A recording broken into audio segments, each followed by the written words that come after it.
Do you know what she emailed them that got you guys on the show? I don't know, actually.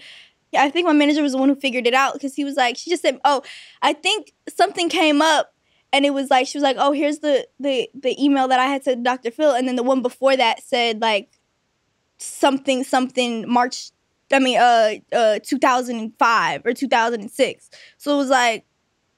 You've been trying to get on Dr. Phil for a minute. I can barely walk. Yeah. Like, what the fuck was I doing that was that bad? I mean. So this week on High Low, we have a very special guest, Bhad Bhabie. Hi. Danielle doesn't do that many interviews. She was just telling me, especially in the last 5 years. So I feel really honored. She managed to monetize her 15 seconds of fame into an incredible career, music, so many things. She's made millions of dollars. She is outspoken. And yeah, please welcome my guest today on High Low, Bhad Bhabie. Okay, let's get right into it. I want to talk to you about OnlyFans first and foremost. Damn, girl, you make so much money. Okay, so I've been thinking about starting one. Do it. Really? Yeah. Okay, tell me everything. So it's just like, I don't even know where to start. It's like, duh, they want to see, young, hot women. Like, okay, cool. Like, that's obvious, but it's like when you have a name and like, it just makes people want to be in it even more. Because this girl's doing like crazy shit on there that aren't making nearly as much as I'm making. You know what I'm saying? So yeah. It's like. Because you don't do any like nudity and stuff. I'm actually a subscriber. I'm dead ass. I'm a subscriber. Well, I don't know. I might in the future. Okay. But yeah, I don't know. I feel like I'm so young. I don't want to make that decision right now. Yeah. How old are you now? 20. Okay. I just turned 20 like 3 weeks ago. Let's talk about the beginning. I've learned so much about these ranches and the troubled teen industry from researching you. I had heard a little bit about Paris Hilton, but all I had seen of you, which I think a lot of people had seen, like this is when you first obviously came on the scene, was the piece on Dr. Phil where you said "Catch Me Outside," whatever. It was funny, it was viral. But then I didn't know the whole story that happened from there, which is that he basically recommended you go to this camp, right? Mm-hmm. And you had this I saw the video where you're talking about they wouldn't let you sleep the first couple of nights. So basically I got there like 3 a.m. and then they woke me up at like 6 a.m. Like, and you had to get up. And then you had to sit in this circle for, like, the next 12 hours. So it was time to go to sleep. And then when it is time to go to sleep, you're sleeping on this hardwood plank, like, with a sleeping bag. You can't even really sleep for real. So crazy. It's just like, I didn't kill nobody. I didn't touch nobody, kid. I didn't kill no puppy. Why am I here? Like, well, you can't even treat prisoners like that. That's what I'm saying. Like, even the worst of the worst don't get treated like that. How old were you when you went to that place? I was 13. Oh my God. So this was right after Dr. Phil, or? It was August 17th or 16th, 2017. No, 2016. 2017? And your mom had basically like decided to do Dr. Phil because she was like, I don't know what to do. This will help, whatever. Or what's the story there? So, okay, I hate to put my mama on blast. I really do. It's still my mom at the end of the day, you know what I'm saying? But she didn't care when she put me on blast. And what she put me on blast for was not even half of the truth. So, I actually found out on my 19th birthday that my mom had been emailing Dr. Phil since I was 2 years old. No fucking way. So I don't know if my mom is a very narcissistic person. So, and narcissists, they like a crowd. Figuratively and literally, they like a crowd. Because they feel like, well, I can't convince the people who really know me, so I can convince others of whatever narrative I want to play. So I think for her, it was just, I don't know, like, it's just like so crazy to me because I I didn't know like what I was walking into. Of course, when you were 13. And I was 13. Like, she's like, oh, we're gonna go on Dr. Phil. And I'm just like, I'm smoking weed every day. Like, I'm like, you just be like, all right, take where you want to take me. I don't give a fuck. Like, I never thought. And then like when they told me like, okay, you're gonna come with us. Yeah, no the fuck I'm not. Do you know what she emailed them that got you guys on the show? I don't know, actually. I feel like I have seen one of the emails before, but I don't remember exactly what it said. I do remember, though, my manager was the one who, I think my manager was the one who figured it out, because he was like, she just said, oh, I think something came up, and it was like, she was like, oh, here's the email that I had to Dr. Phil, and then the one before that said, like, something, March, 2005 or 2006. So it was like, you've been trying to get on Dr. Phil for a minute. I barely walk. Yeah. Like, what the fuck was I doing that was that bad? I mean, definitely nothing. That's wild. So you do Dr. Phil, and then you go away right away. So you didn't know that clip was going viral. No. And then while I was there, I remember like probably around like the end of September. I think the show got released sometime around the end of December. And I remember like, oh, hide the keys. Here she come, like on some funny shit. And I was just to be like, fuck does that mean? Because you had no idea. I had no fucking idea. So I'd be like, and then some of the staff started telling me like, oh, you a tough one. So I was like, I'm like, let me see. Like, oh, we obviously can't show you, whatever. So I'm just blind to it. And then I get home. I feel like my mom felt bad because like she didn't really want to take me nowhere because she didn't want people to like, like bombard me or whatever. And then so I was. I mean, I feel like you were so famous. Like I feel like that was everywhere. It was so fast. Fucking weird and like quick. Like imagine you get home from being in this fucking fucked up place for fucking 6 months, and then you open your phone and go on Facebook, and all you see is yourself. Because you obviously didn't have internet and you're 13. When you were out there. No, I mean, I can't. Who could imagine that? That's the most insane story ever. And then I'm already like, especially growing up with a house with only my mother in it, I'm a very confrontational person. Well, I used to be a very confrontational person at the time. So, and I'm like, who the fuck you think you talking to? Like, I'm going in on everybody. Like, you don't fucking know me. What, like on Twitter, on Instagram Live? Instagram. It didn't matter. It didn't matter. Any platform. Anything. Yeah. Like, I'm going after everybody. I got nothing but time. I'm going after everybody. That's why, like, now, I'm such a unconfrontational person. Like, I really hate to be in the mix. I hate to be in bullshit. Like, anything, like, even, like, my boyfriend, he loved being confrontational. So I'll be like, no, just calm down. It's okay. Like, just leave him alone. Please don't make me do this again. Like, oh, my God. Please leave him alone. Like, we were just on the plane, like, I think, like, two times ago when we flew. And this dude was, like, saying something about my friend Terry's phone. And I was just like, oh, no, they're going to start. Like, please. And then here he goes, like, what you talking about?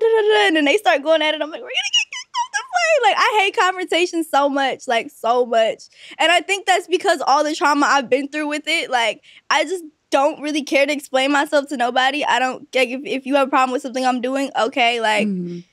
When did that change for you? Like, when did you go from the girl that we know, like, that we've seen the clips of, where you fucking, I mean, it's a little, I, like, kind of, I mean, obviously you were a child, so it's a weird thing to say, but I'm kind of impressed that you just, like, stood up for yourself so much. And in a lot of ways, like, so many people don't do that. When the internet comes for them or makes fun of them, they just cower and they, like, disappear, and you didn't do that. So when did that switch for you? When did you start being like, okay, I'm not gonna engage with this?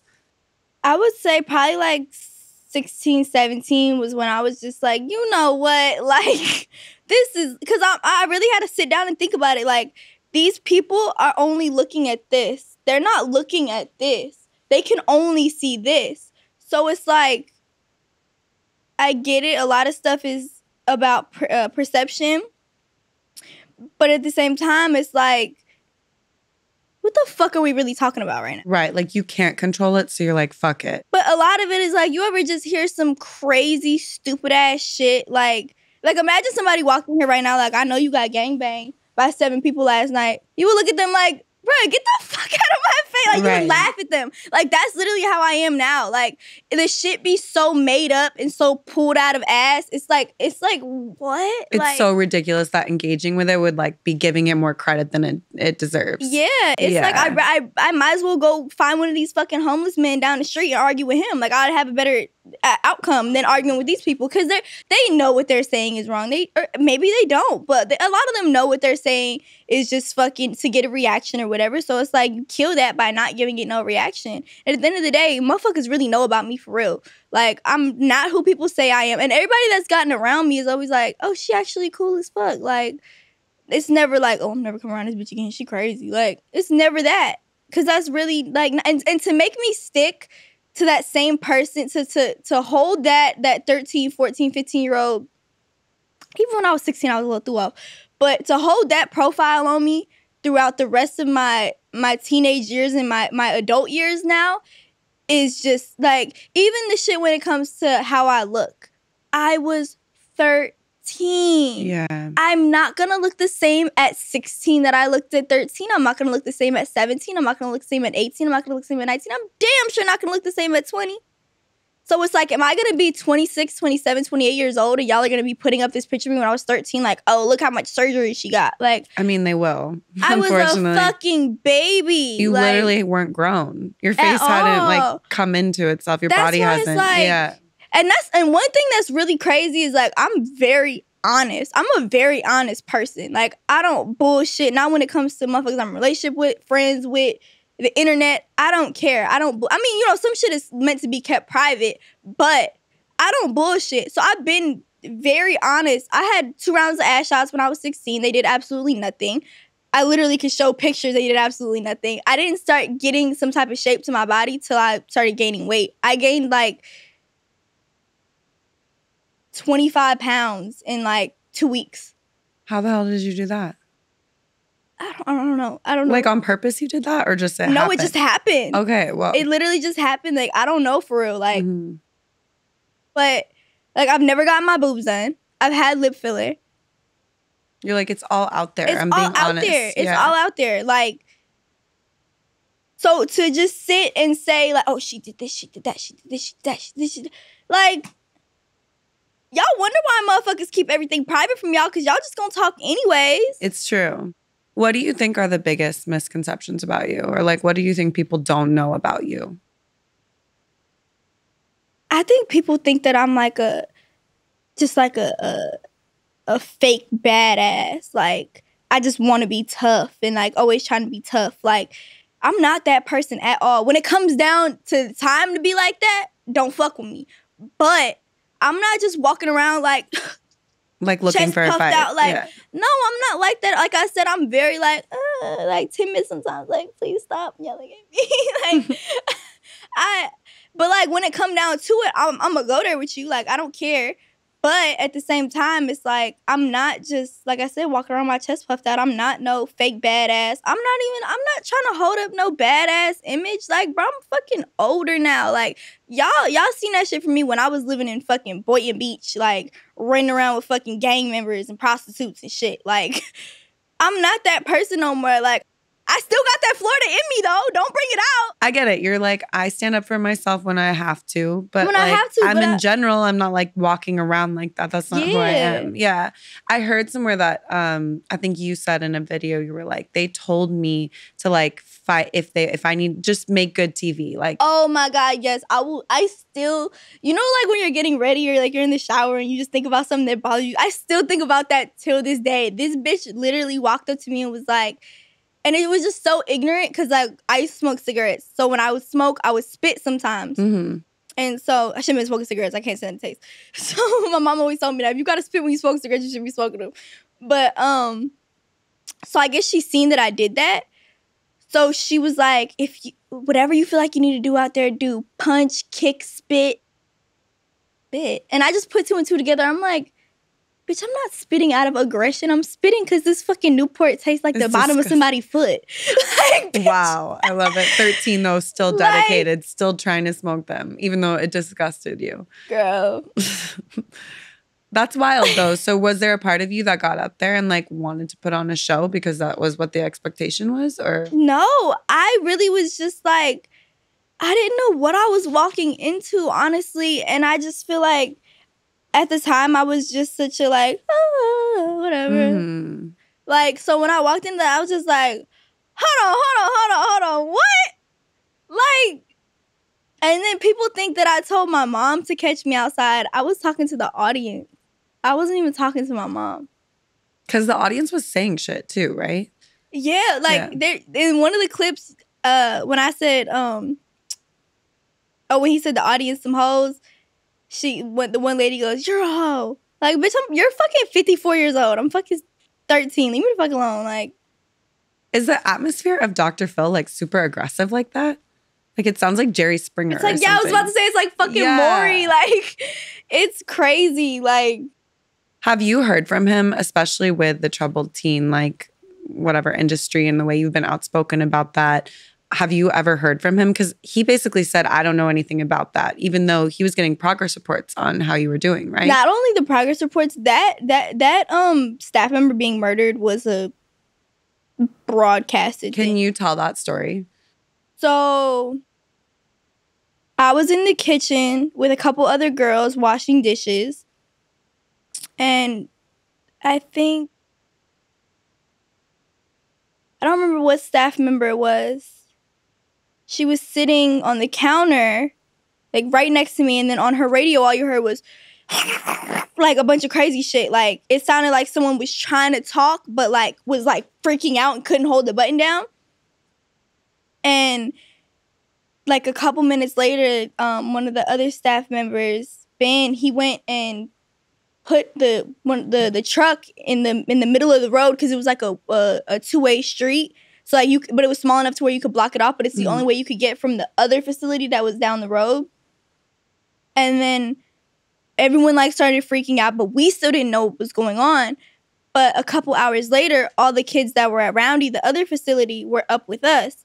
And they were being relatively more decently to us than usual, which doesn't take a lot. But yeah, and then I just remember like just being so confused. Like, and what had happened? And then the next day, they put us all in like a group, like in a group circle. And they were like, well, something happened. We can't really tell you guys too much, but we don't want you to talk to the Roundy kids about it. Don't ask questions. But Jimmy died. And we were all just like not expecting that to come from it. Like, Jimmy was a staff member? Yeah, we thought maybe like it caught on fire or something. Like, we didn't, and we still didn't know it was a kid that murdered him. We didn't know nothing. I didn't know anything until my mom came to get me for graduation. Because she obviously told you about it because it was like on the news? Yeah. And, okay. But I just feel like, bitch, why you ain't go get me? Yeah, like people are dying out here, literally. Like. So I have a question. Being at that facility, obviously I've read so much about how kids have gotten murdered and like the abuse that takes place. But also, I mean, obviously other kids are dangerous there. What were you more afraid of, like the staff or the other students, or what? I guess not students, patients. I don't even know, what do you call somebody? Yeah. I mean, I feel like I was really more scared of the staff because of the amount of control. I could fight a kid. But these motherfuckers, like, you know what I'm saying? Like, these big grown adults, like, it's scary because it's like you never know, like, what lengths they're willing to go to just to fuck with you. Like, right, and they always use the excuse of, like, we're disciplining you. This is, like, tough love, right? When I remember I was in the office up there one time, and they had, like, I guess it's where, like, the parents can go and, like, read about the place and get to understand the place and stuff. And I'm reading this pamphlet, and the reasons that they said you could send your child here were behavioral issues, problems from being adopted, sexual abuse, emotional abuse. I'm thinking, what the fuck? I'm thinking I'm gonna see pedophilia and real crime and like murdering people, and you're gonna send your kid here because you chose to adopt them and they can't handle it. Right. And to a place that's like the opposite of therapy, of like taking care of them. There was nothing therapeutic about that. I came back with more emotional and mental like than ever. Like, what the fuck? That shit was like, I remember sometimes I would just sit there and like, it's like you can't even cry because you know crying isn't gonna do anything. You're just like so hopeless, and you just like rock back and forth like, please, like I will do anything. Like I remember praying to God, like I will never do another thing again. Like please just let me go home. Like I wrote my mom one time and told her like, hey, I ain't gonna lie, you ain't about to see me ever again. Like I'm about to kill myself for real. Like I don't care if I gotta drown myself in the sink. I don't care what I gotta do. Like. And then they made me sleep on the floor for 4 days for doing it. Oh my God, it's so crazy. Okay, so you come out of this facility like traumatized and you're fully famous, like super, super famous. You start like getting crazy followers, whatever. And then you decided to start music, right? Yeah.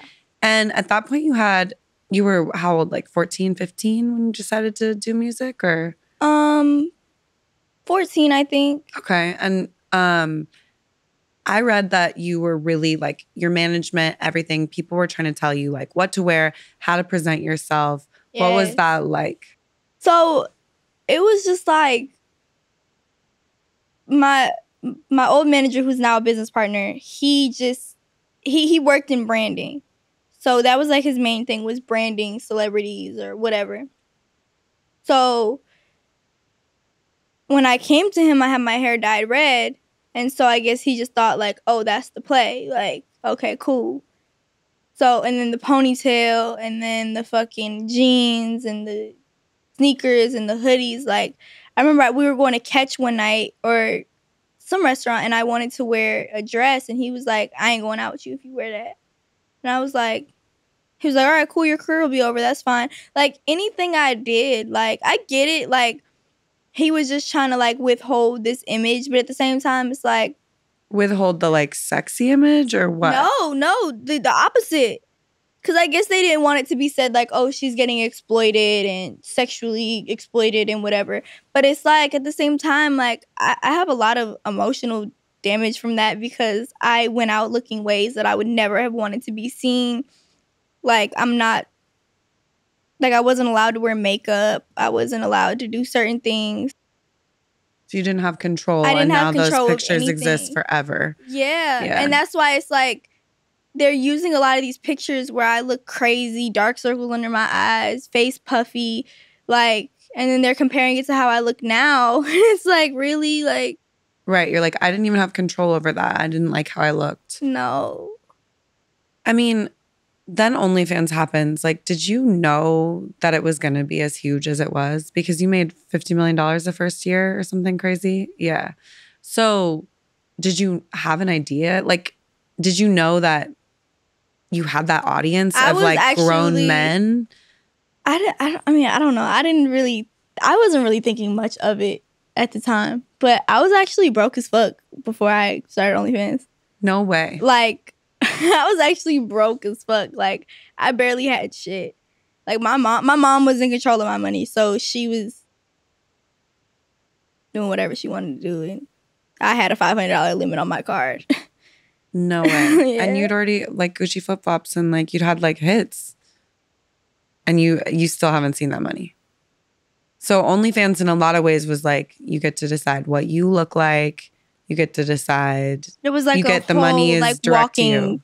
Through, like I seen the light of the tunnel. Like it was crazy. But I remember just being on the phone with my manager, like, just get me $3 million put away in an account, and then like 100,000 every month, and I'll be good. Like I don't care. I'll do this. I don't care.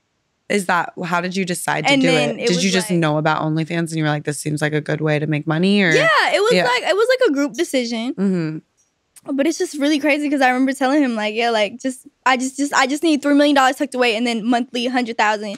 And then it was just like, well, a lot more than that. Here you go. Here's your $3 million that you wanted in 4 hours. Here you go, have it. And then it just like kept going and going and going. And I was just like, shit. Like, I didn't care.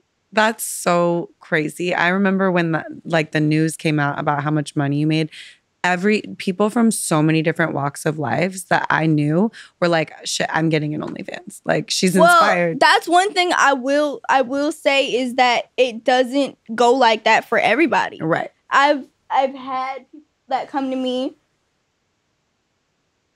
and they're like, oh, well, I'm going to just do it how you do it. And it's like, no. Like, it's really situational. And what do you think your situation was that like made you pop off like that? Well, I was kept covered for so long, right? Like with how they were making me dress and shit. And I was young. It's so creepy. It's creepy, but at the same time, and I was sexually abused as a child. Twice, actually. 2 separate occasions. So sorry. From when I was 3 to 6, and then from when I was 13 to 16. And so I'm not one of them people that's like, oh no, pedophilia is fine as long as they're like a little bit older. Like, no. I still think it's fucking weird, but at the same time, 18 is 18, and that's what they said it was, so that's what they said it was. Now, if I was 17 doing it, or if the pictures were old and doing it, okay, I'd be weirded out by it. But it's like, do I think it's 1,000,000,000% okay? No. But at the same time, it's like, they ain't gonna find it here, they gonna find it somewhere. Well, and you're laughing your way to the bank, right? Like, who's the one who ends up being in control? What do you do with your money?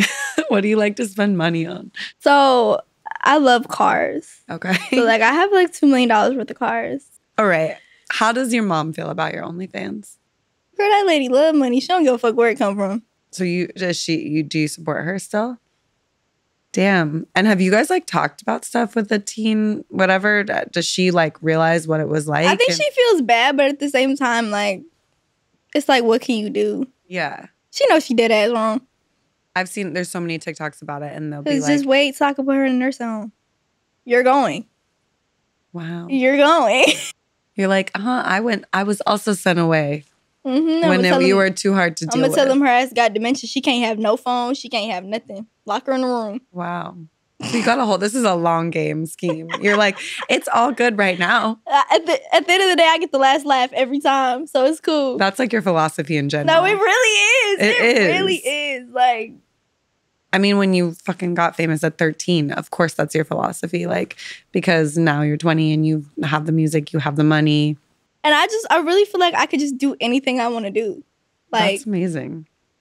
Like, I don't know if I want to get back into music. Like, my manager and my boyfriend and my friends are like, oh, you need to get back into music. You need to get back into music. And I'm just like, I don't know. Because I try to get my boyfriend to understand, like, you don't understand what comes with that. Right now, I'm in a very, like, I don't have to be in the light. I don't have to do anything. But it's like, once you get back into that artist mode and it's like, you're going to be doing interviews all the time. You're going to be shooting all the time. You're going to be way more talked about and way more just broadcasted. And it's like, right now, I don't have to be dealing with that. And I don't like to deal with that. I don't want to do it. Like, you know what I mean? Like, I'm not saying I'm never going to do music again. Yeah. But I just have to make sure, like, with myself that I'm okay with what comes with that. Because it's not just, put out a couple records and do a couple shows. It's not. Motherfuckers is on your body, like, right on rice, want to know everything you're doing, want like way, way more. Like, if you really notice, like, the people who are the most famous are the rappers. And the musicians. Like, for motherfuckers sure. Really be obsessed with these people. Like, it's crazy. Like, if you go and ask somebody who's the most famous person, you know, they probably gonna say, like, Future, Lil Baby. Like, they're not gonna say somebody that's...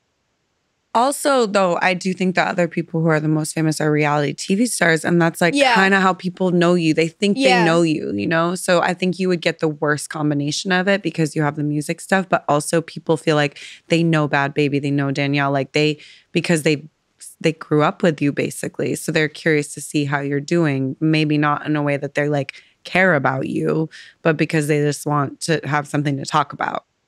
Yeah. So you're kind of protecting your peace. Yeah, because it's just like, I noticed that nowadays, like that I'm still talked about, but not to the degree of like how it used to be. But I think that energy is real. Energy is really real. And when you're such a household name, like, and not in a good way, because with me, it will never be in a good way. No matter what I do, it's always going to be, oh, well, this and this and this and this. So it's like, it's always going to come with bullshit. That shit really you'll really feel that shit take over you. The negativity. Yeah. Yeah. But also, I have to say, like, you had all this negativity when you turned 13, whatever, in the public eye. Everyone was like, oh my God, like laughing at you or whatever. And look how you pivoted it. You took that negative energy and you turned it into however many fucking cars you have.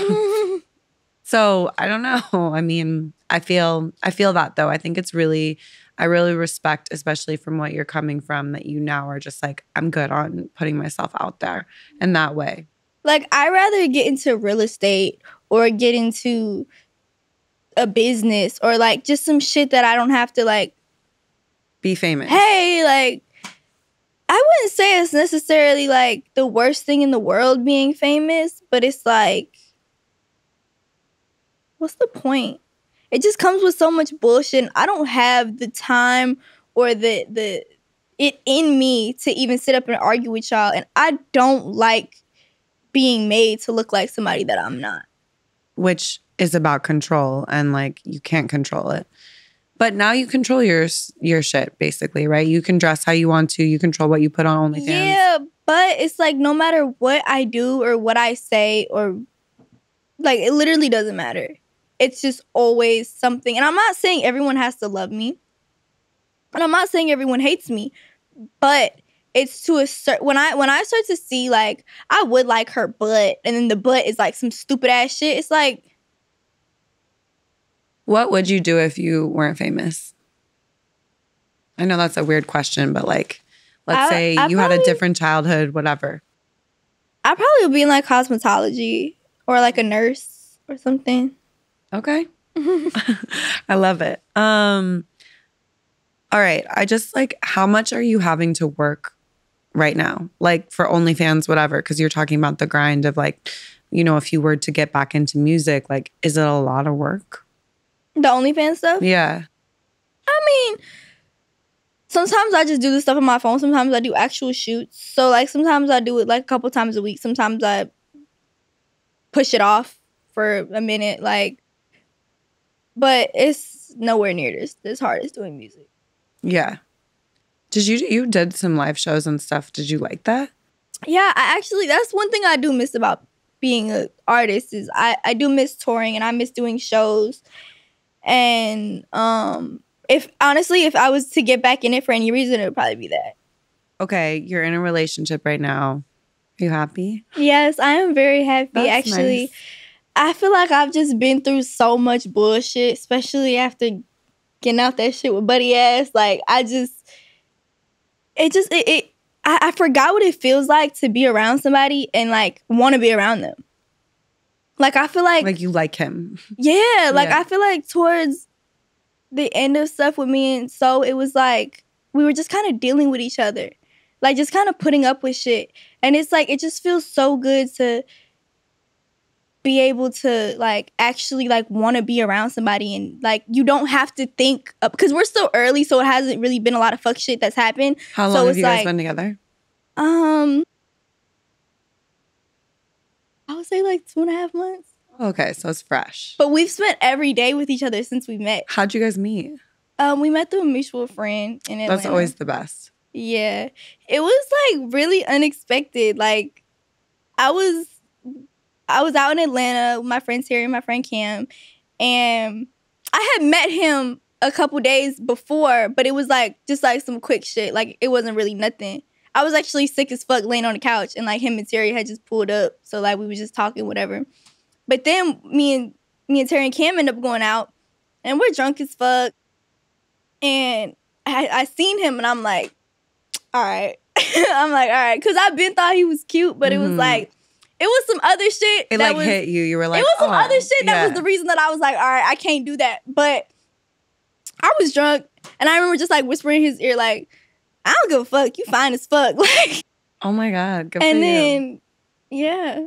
And then that was it. That was it. Wait, I love that. I'm like, I need the Bhad Bhabie. Like, how do you hit on dudes? Like, you should do a TikTok or something. That's confident. That's nice. No, that's drunk. Yeah, I mean, liquor helps. Okay, so the secret to that is that. Do you like look back at being 11, 12, 13 in like your adolescence, and how do you feel about it? Are you like, wow, this was this crazy time, this is whatever? Or do you feel like, oh my God, if I had a child, I would never do this? Like, what's kind of your takeaway from your experience? I feel like I look back now at those times, and I remember I swore I knew it all. I swore like I was just hot shit. Not hot shit like as in like I looked so good, but like I just like, I'm that bitch. I know what the fuck going on. Can't nobody play me.